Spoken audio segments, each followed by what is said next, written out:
भोसेनगरी 3 मोठ्या समाजोपयोगी सेवांचे लोकार्पण।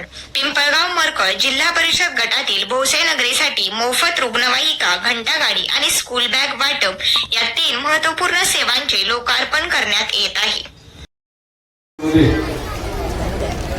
भोसे ग्रामस्थ आणि या पंचक्रोशीतील सर्व सहकाऱ्यांच्या माध्यमातून या परिसराला आरोग्याच्या दृष्टिकोनातून एक रुग्णवाहिका मिळावी आणि भोसे ग्रामस्थांच्या आणि ग्रामपंचायतच्या मागणीनुसार ओला आणि सुका कचरा वाहतुकीसाठी घंटागाडी मिळावी असा तात्पर्य आपणा सर्वांचा विजूभाऊ शिंदे आणि अमरभाऊ शिंदे यांच्याकडे होता आणि त्या पाठपुराव्याला यश येऊन आपल्या उद्योगनगरीतील एक आदर्श कंपनी ॲटोजन कंपनीच्या माध्यमातून रुग्णवाहिका आणि कचरा गाडी, घंटा गाडीचा लोकार्पण सोहळा आज आपल्या व्यासपीठावरील सर्व मान्यवर आणि समोर उपस्थित असणारे सर्व ग्रामस्थ, पालक, विद्यार्थी, विद्यार्थिनी यांच्या उपस्थितीत या ठिकाणी संपन्न होत आहे।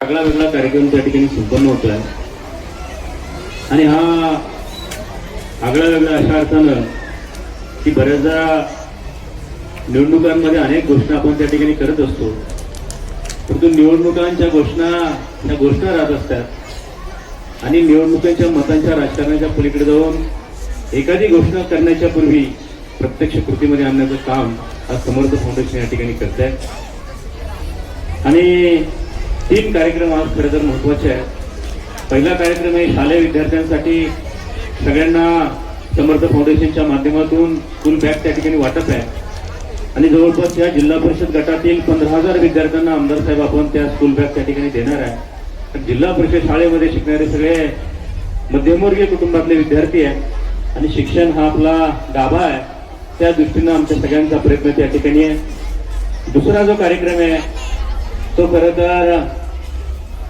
कचरा उचलण्यासाठी जी घंटागाडी आहे की जेव्हा या मतदारसंघामध्ये आम्ही सगळी मंडळी आलो, कारण या मतदारसंघातली 3 गावं फक्त नवीन, बाकी 10 गाव आमदार साहेब आमच्या जुन्या मतदारसंघातले, त्यातलं 3 पैकी 1 गाव तुमच्या जुन्या मतदारसंघातले हे भोसे गाव। आणि या गावामध्ये जेव्हा आलो तेव्हा आमच्या लक्षात आलं की प्लॉटिंग संख्या वाढते, नागरीकरण वाढत आहे।